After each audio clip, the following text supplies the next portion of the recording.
तो सबसे पहले हम आपको इस वक्त नेपाल का हाल बताएं। हमारे संवाददाता पंकज वहां पर पहुंच चुके हैं और क्या कुछ उन्होंने देखा, क्या कुछ महसूस किया पंकज ने, देखिए।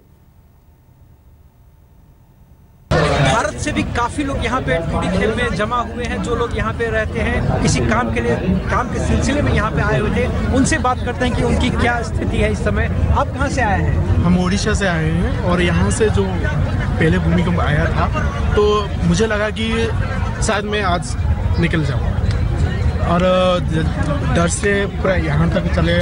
और यहाँ जो वातावरण था लगा कि हाँ ठीक है, मैं महफूज रह सकता हूँ। लेकिन काफ़ी सारे लोग जो उनका जो हिस्ट्री जो था सुंदरा, वो भी टूट के आज बिखर गया और सारे लोग वहाँ पर चल बसे।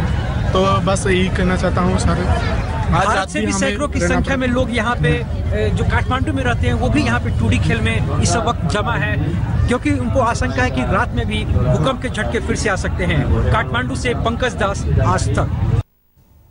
आज तक की टीम नेपाल पहुंच चुकी है। बस अब से कुछ ही देर पहले पंकज हमारे संवाददाता ने ये रिपोर्ट वहां से भेजी। लोगों में डर और दहशत अभी भी काफ़ी ज़्यादा है। नेपाल ने ऐसा नहीं है कि इस तरह के भूकंप नहीं देखे, लेकिन 81 साल बाद सबसे बड़ा ये तबाही का मंजर, खौफनाक अगर इसे हम कहें तो गलत नहीं होगा, ये मंजर नेपाल ने देखा है। महज 1 मिनट से भी कम के वो झटके थे। 1 मिनट से भी कम वक्त में बर्बादी ने नेपाल को तहस नहस करके रख दिया है। बीतते हर पल के साथ मौत का आंकड़ा बढ़ रहा है। 1000 का आंकड़ा पार कर चुका है। 1000 से ज़्यादा लोगों की मौत की पुष्टि हो चुकी है। 906 लोगों की मौत की पुष्टि तो नेपाल सरकार ने कर दी है, लेकिन लाशों के मिलने का सिलसिला जो है वो लगातार बढ़ रहा है। आशंका डरा रही है।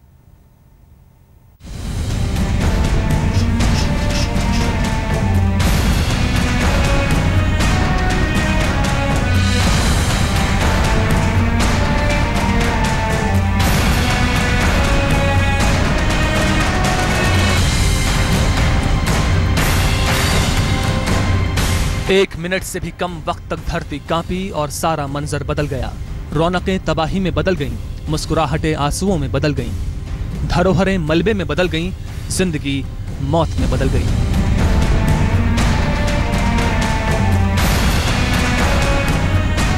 रोज की तरह बाजार सज रहे थे, लोग घरों से निकल रहे थे। किसे पता था कि इनमें से कई लोग अपनी जिंदगी के आखिरी लम्हों की तरफ बढ़ रहे हैं। अचानक धरती कांपी और सब कुछ खत्म हो गया।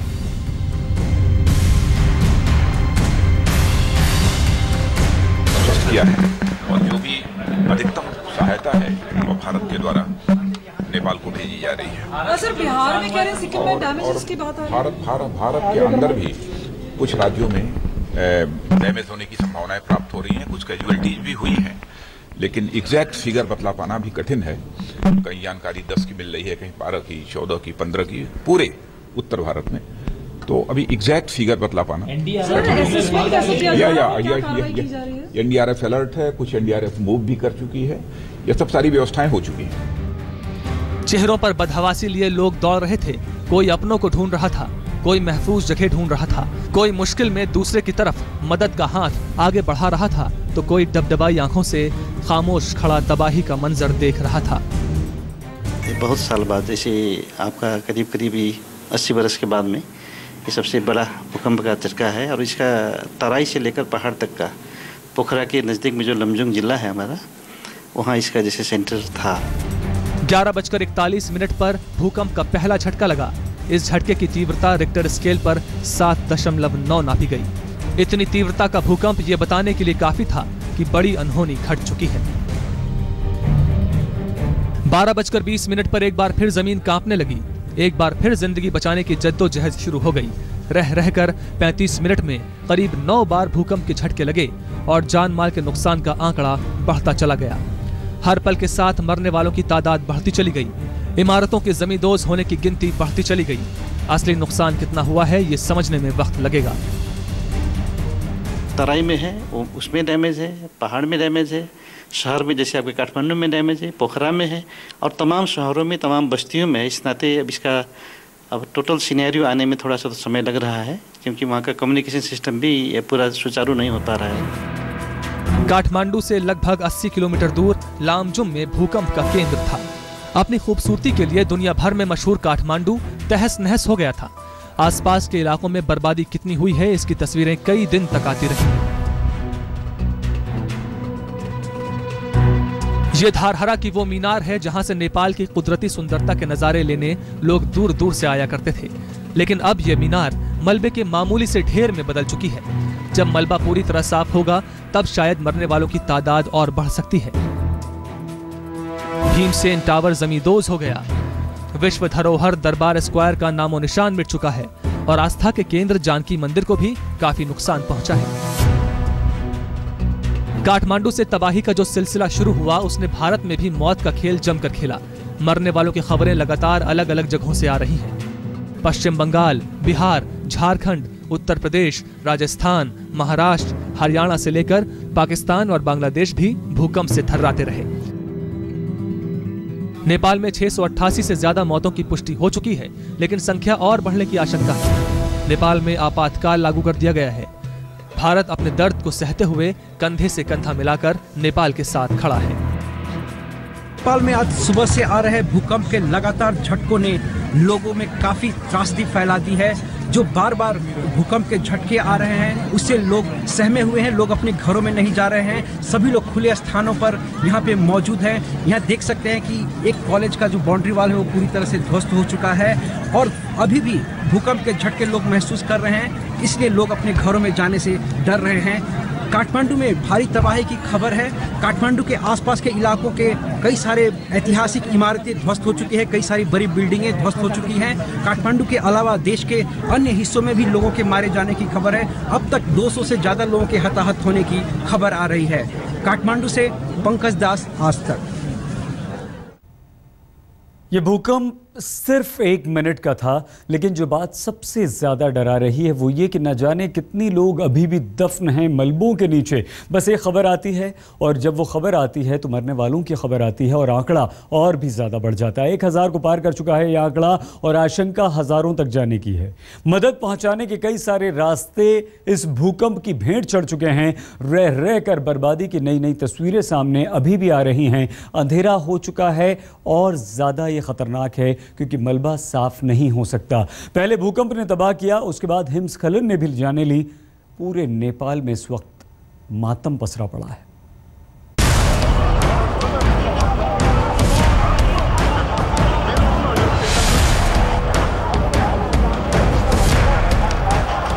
सदियों की विरासत लम्हों में मिट गई। तिनका तिनका जोड़कर जो घर बनाए थे वो तिनका तिनका होकर ही बिखर गए। किसी का सब कुछ लुट गया तो कोई जो बचा है उसे सहेजने की कोशिशों में लगा है। नेपाल के कई हिस्से पूरी तरह तबाह हो गए। वहां जिंदगी अपने बाकी बचे निशान तलाश कर रही है। आशंका है कि यहाँ की हकीकत जब सबके सामने आएगी तो वो बहुत खौफनाक होगी। हिमालय पर्वत की श्रृंखला के बीच मौजूद नेपाल भारत और चीन के बीच में पड़ता है। यहीं पर दुनिया की सबसे ऊंची चोटी माउंट एवरेस्ट है। बर्बादी ने माउंट एवरेस्ट बेस कैंप तक पीछा किया। जो लोग पर्वतारोहण के लिए गए थे उनमें से अब शायद ही कोई वापस लौट कर आए। भूस्खलन ने कैंप 1 और कैंप 2 को पूरी तरह जमीन में मिला दिया। खबर है कि 18 से ज्यादा लोगों के शव बेस कैंप से निकाले जा चुके हैं। भारत की तरफ से बचाव और राहत के काम लगातार जारी हैं। नेपाल में फोन लाइनें ठप हो चुकी हैं। एक शहर से दूसरे शहर को जोड़ने वाली कई सड़कें टूट चुकी हैं। इससे सुविधाओं के पहुंचने में देर हो रही है। जैसे जैसे वक्त बीत रहा है शवों के मिलने का सिलसिला बढ़ता जा रहा है। नेपाल का कुतुब मीनार कही जाने वाले टावर से 180 से ज्यादा लोगों के शव निकाले जा चुके हैं। यह भूकंप नेपाल के इतिहास का दूसरा सबसे बड़ा भूकंप है। इससे पहले 81 साल पहले 1934 में नेपाल में 8 तीव्रता का भूकंप आया था, जिसमें करीब 10,600 से ज्यादा जानें चली गई थी। बड़ी मुश्किल से नेपाल ने खुद को अपने पैरों पर खड़ा किया था, लेकिन इस तबाही के बाद एक बार फिर नेपाल भारी संकट से जूझ रहा है। आज तक ब्यूरो। इस वक्त अंधेरा हो चुका है। राहत का काम लगातार चल रहा है, लेकिन राहत के उस काम में रुकावट पैदा हो रही है। मलबा बहुत ज़्यादा है। खबरें सिर्फ और सिर्फ डराने वाली आ रही हैं। खबरें अब सिर्फ इस बात की आ रही हैं कि जो मलबा हटाया गया उसमें से शव बरामद हो रहे हैं। आंकड़ा 1000 को पार कर चुका है। योग गुरु बाबा रामदेव भी इस दिन आज पूरे दिन वो नेपाल में थे, नेपाल में ही हैं। क्या कुछ बाबा रामदेव ने वहां पर देखा बता रहे हैं। क्षणों के लिए कि ये हो क्या रहा है। थोड़ी देर बाद जब बात समझ में आई तो पता लगा ये तो भूकंप है। और उसी के अगले क्षण में देखता हूं कि कुछ लोग मेरे सामने जमीन पर लेटे हुए, किसी का सिर फटा हुआ है, करीब 60 लोग उसमें घायल हुए। लेकिन यह भी भगवत कृपा की यह 1 मिनट पहले जो है कार्यक्रम संपन्न हो गया। यदि 1 मिनट की भी देरी होती तो बहुत बड़ा अनर्थ हो सकता था।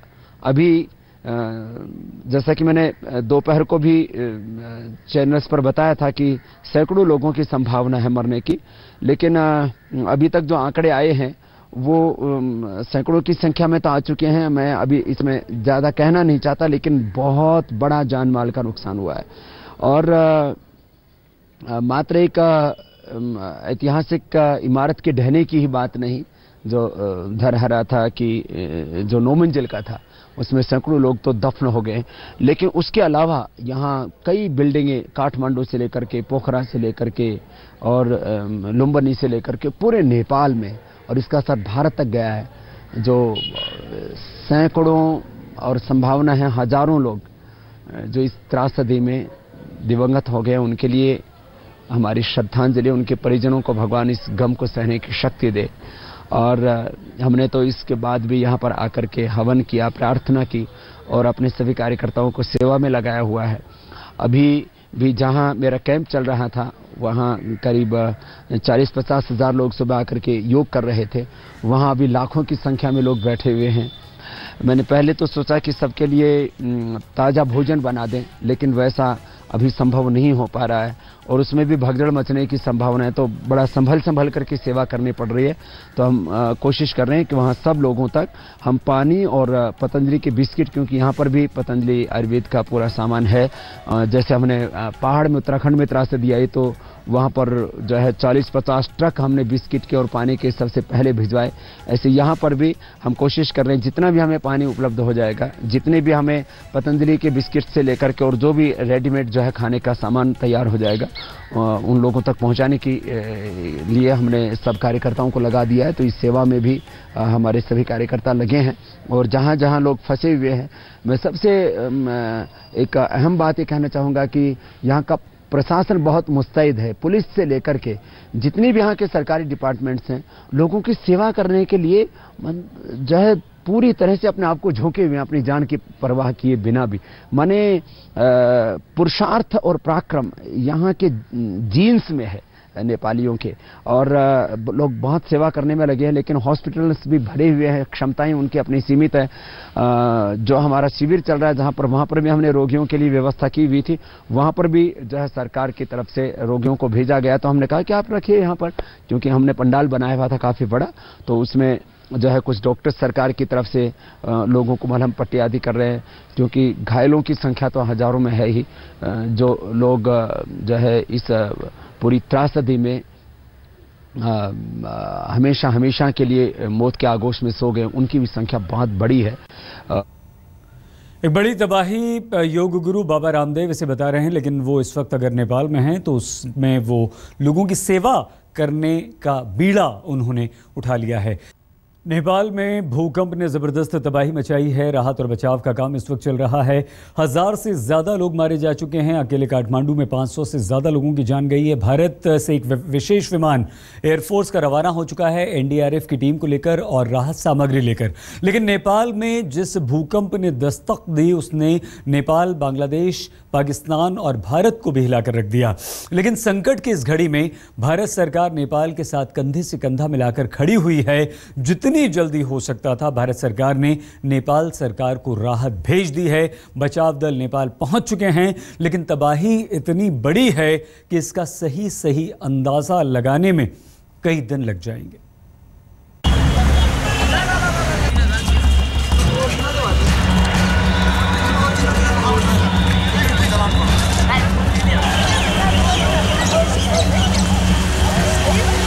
नेपाल में आए भूकंप ने कोहराम मचा दिया।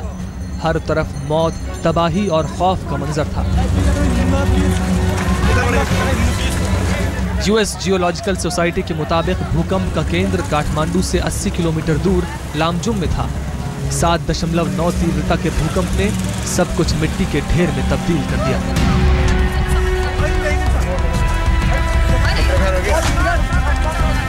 काठमांडू जो कभी शहर था, उसमें अब जगह जगह मलबे के ढेर हैं।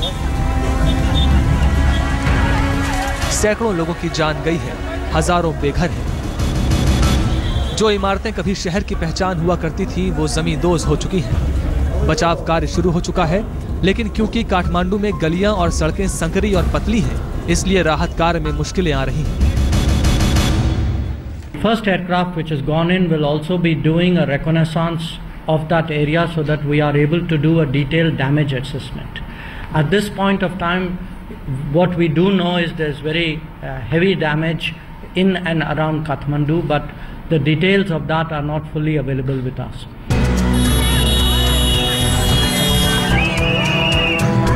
रेड क्रॉस की टीम पूरी शिद्दत से बचाव कार्य में जुटी है। उसको वहां के स्थानीय निवासियों से भी मदद मिल रही है, जो खुद भी बचाव कार्य में लगे हुए हैं।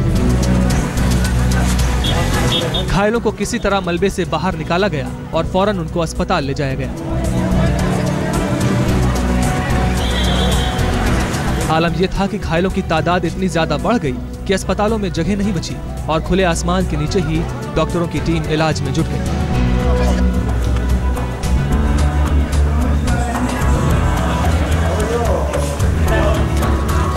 भारत ने नेपाल को इस मुश्किल में साथ देने का भरोसा दिया है और कहा है कि हर संभव मदद पहुंचाई जाएगी। By tomorrow, our endeavor would be to have 5 helicopters positioned in Kathmandu and 5 helicopters positioned in Pokhara. These helicopters, 8 of them would be Mi-17s, 2 of them will be ALHS. Their role would be to do the local risk. Bharat की ओर से राहत कार्य के लिए Hercules C-130J विमान और 10 से 15 टीमें NDRF की रवाना की जाएंगी। आज तक ब्यूरो। नेपाल में भारी तबाही मची है। भारतीय वायुसेना ने अपने C-130J सुपर हरक्यूलिस एयरक्राफ्ट को नेपाल के लिए रवाना कर दिया है। सूत्रों के अनुसार जल्द ही NDRF की 15 टीमें राहत और बचाव के काम के लिए नेपाल भेजी जाएंगी।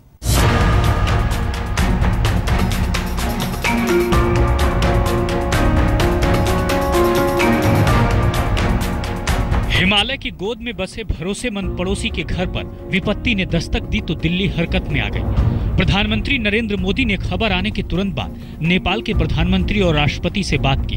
भारत ने नेपाल को हर मदद का भरोसा दिया। भारत और नेपाल में भूकंप के झटके महसूस करने के तुरंत बाद प्रधानमंत्री ने ट्वीट किया, हम अधिक जानकारी पता लगाने की कोशिश कर रहे हैं। हम भारत और नेपाल में उन लोगों के पास पहुंचना चाहते हैं जो इससे प्रभावित हुए हैं।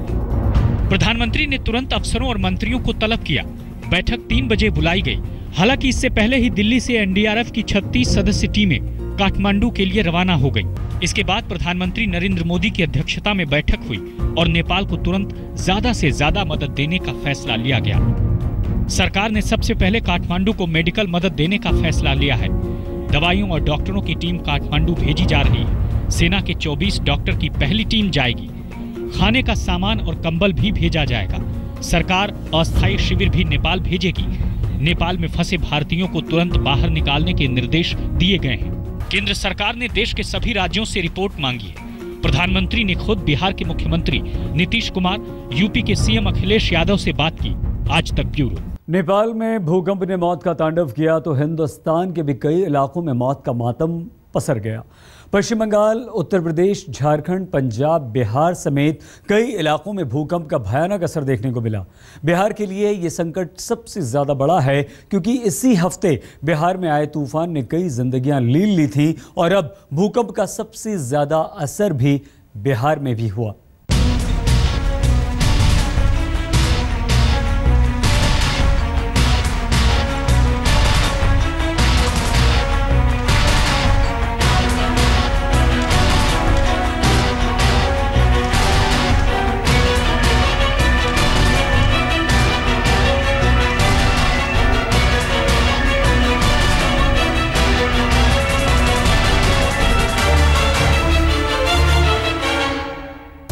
नेपाल में आए जलजले ने न सिर्फ वहां तबाही मचाई बल्कि नेपाल से लगे उत्तर और पूर्वी भारत के कई इलाकों में खौफ और मौत का सन्नाटा छोड़ गया। काठमांडू में जहां भूकंप की तीव्रता रिक्टर स्केल पर 7.9 मापी गई, वहीं भारत के कुछ इलाकों में ये 7.5 तक पहुंच गई। जलजले का केंद्र नेपाल का लामजुंग था तो इसका असर भारत के कई राज्यों में हुआ। असम, नागालैंड, अरुणाचल प्रदेश, मेघालय, मिजोरम, त्रिपुरा, सिक्किम, बिहार, ओडिशा, झारखंड, पश्चिम बंगाल, उत्तर प्रदेश, दिल्ली, हरियाणा, राजस्थान। भारत में भूकंप से अब तक 35 मौतों की पुष्टि हो चुकी है और 50 से ज्यादा लोगों के घायल होने की खबर है। उत्तर प्रदेश में 8, बिहार में 24 और पश्चिम बंगाल में 3 लोगों के मारे जाने की खबर है। सबसे ज्यादा नुकसान नेपाल से सटे बिहार में हुआ है। 12 लोगों की मौत की पुष्टि हो चुकी है, लेकिन डर है कि यह आंकड़ा और ज्यादा बढ़ सकता है। भूकंप के आए झटकों से लोग किस तरीके से खौफजदा हैं। देखिए, तमाम लोग अपने अपने दफ्तर से बाहर आकर जमा हैं। तकरीबन 1 मिनट तक जोरदार झटके महसूस किए गए। भूकंप के इन झटकों ने बिहार को हिलाकर रख दिया। तबाही का ये आलम तब है जब बिहार में हाल ही में तूफान और बारिश से जान माल का काफी नुकसान हो चुका था। भूकंप से प्रभावित भारत के इलाकों में राहत पहुंचाने के लिए केंद्र ने एनडीएमए और एनडीआरएफ की टीमें भेज दी हैं। हमारा गृह मंत्रालय से जो रिस्पॉन्ड करना था सही समय पर हमने शुरू किया है और मुख्य रूप से बिहार जहाँ पे सबसे ज़्यादा मौतें हुए हैं और कैजुअलिटीज़ ज़्यादा हुए हैं वहाँ मैक्सिमम कंसंट्रेशन करके हमारे टीमें भेजी गई हैं और उसके बाद में पश्चिमी उत्तर प्रदेश और उत्तर पश्चिम बंगाल में भी डैमेज काफ़ी हुआ है तो वहाँ में भी टीमें लगे हुए हैं। दिल्ली में भी भूकंप के तेज झटके महसूस किए गए। ऊंची ऊंची इमारतों में रहने वाले लोग जान बचाकर फौरन अपने अपने घरों को छोड़कर महफूज जगह आ गए। हिमालय में हुई इस हलचल ने हर तरफ खौफ की इबारत लिख दी। आज तक ब्यूरो। भूकंप के 2 तेज झटकों से उत्तर प्रदेश भी कांप उठा। शहर दर शहर धरती कुछ यूं थर्राई कि 9 जिंदगियां काल के गर्त में समा गईं। कहीं विलाप तो कहीं बाल बाल बच जाने का एहसास। दहशत में डूबा है हर वो शख्स जिसने इस भूकंप के एहसास को आज भोगा है। नेपाल में आई भूकंप की भयानक तबाही से थर्रा उठा यूपी भी। बाबा विश्वनाथ की नगरी काशी हो या फिर कुंभ नगरी इलाहाबाद, भूकंप से ऐसे कांपी धरती कि हर तरफ मच गई अफरा तफरी। तेज झटके महसूस होने पर लोग घरों दफ्तरों से बाहर की ओर भागे, लेकिन 8 लोग ऐसे भी थे जो जलजले का शिकार बन गए। भूकंप की तबाही से बाराबंकी में 2 लोगों की मौत हो गई, जबकि गोरखपुर में 3 लोगों की मलबे में दबने से मौत हो गई। फैजाबाद, श्रावस्ती और कानपुर में भी एक जिंदगी जलजले का शिकार बनी। जलजले से जहां जिंदगियां महफूज थी, तेज झटकों का असर वहां भी दिखा। लखनऊ में घरों से बाहर सुरक्षित लोगों में ऐसा खौफ था कि मीडिया से अपनी बातें साझा करते वक्त वो रो पड़े। क्यों डरी हुई आप? डर गई भूकंप से डर गई आप? 13 मंजिला इमारत भूकंप के झटके से बुनियाद की तरफ टेढ़ी होकर पास की इमारत पर टिक गई। कुशीनगर में एक मकान भूकंप का झटका बर्दाश्त नहीं कर सका और ढह गया। कुछ परिजन तो बाहर निकलने में कामयाब रहे, लेकिन कुछ मलबे के नीचे दब गए।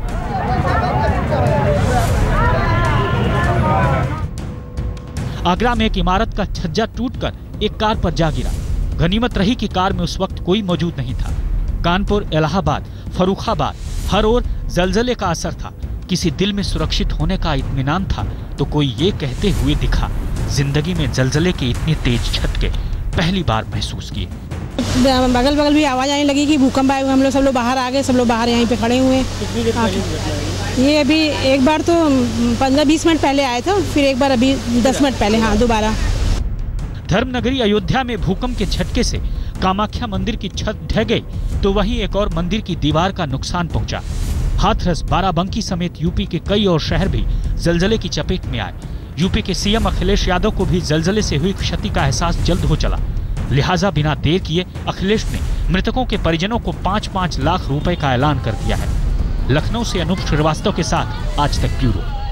भूकंप ने नेपाल और भारत दोनों ही जगह जानमाल का नुकसान किया, लेकिन ये तबाही एक डरावना संकेत भी करती है। ये तबाही भारत के लिए एक बड़े खतरे की घंटी भी बजाती है, क्योंकि नेपाल में आया भूकंप हिमालय की सतह में हुई हलचल का परिणाम है। और ऐसा पिछले कुछ वक्त से लगातार हो रहा है, जब हिमालय कांप रहा है और खतरे के दायरे में राजधानी दिल्ली और एनसीआर यानी कि नोएडा का क्षेत्र भी आता है।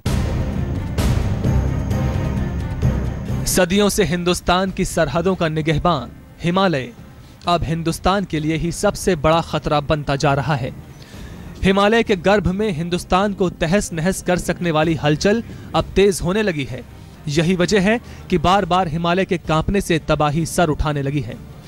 सबसे खौफनाक बात यह है कि वैज्ञानिकों के मुताबिक भारत में ऐसी कोई जगह नहीं जो भूकंप के लिहाज से बिल्कुल सुरक्षित हो। भूकंप के मद्देनजर हिंदुस्तान को 4 हिस्सों में बांटा गया है। सेस्मिक जोन 5 यानी भूकंप के लिहाज से सबसे ज्यादा खतरनाक क्षेत्र। इस क्षेत्र में 8 से ज्यादा तीव्रता का भूकंप आ सकता है, जिसके बाद तबाही की सबसे खौफनाक तस्वीर सामने आ सकती है।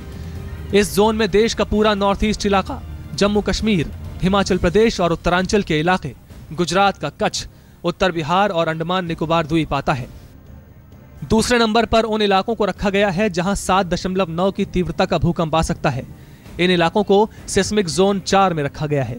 इसमें राजधानी दिल्ली, एनसीआर के इलाके, जम्मू कश्मीर और हिमाचल प्रदेश के इलाके, सिक्किम, यूपी, बिहार और पश्चिम बंगाल का उत्तरी इलाका, गुजरात का कुछ हिस्सा और पश्चिम तट से सटा महाराष्ट्र और राजस्थान का इलाका आता है। सिस्मिक जोन 3 में उन इलाकों को रखा गया है जो भूकंप के लिहाज से कुछ कम खतरे में है। इसमें केरल, गोवा, लक्षद्वीप, यूपी, गुजरात और पश्चिम बंगाल के बचे हुए इलाके, पंजाब, राजस्थान, मध्य प्रदेश, बिहार, झारखंड, छत्तीसगढ़, महाराष्ट्र, ओडिशा, आंध्र प्रदेश, तमिलनाडु और कर्नाटक के इलाके आते हैं। देश के बाकी इलाकों को सिस्मिक जोन 2 में रखा गया है, जहां 4.9 से ज्यादा का भूकंप आने की आशंका नहीं है। हिमालय बार बार चेतावनी दे रहा है। वैज्ञानिक बार बार आने वाले खतरे की आहट को सुन रहे हैं। वक्त कम बचा है और महाविनाश दहलीज पर खड़ा दस्तक दे रहा है। आज तक ब्यूरो। कुछ ही पलों में होते हैं हाजिर। आप बने रहिए हमारे साथ, देखते रहिए आज तक।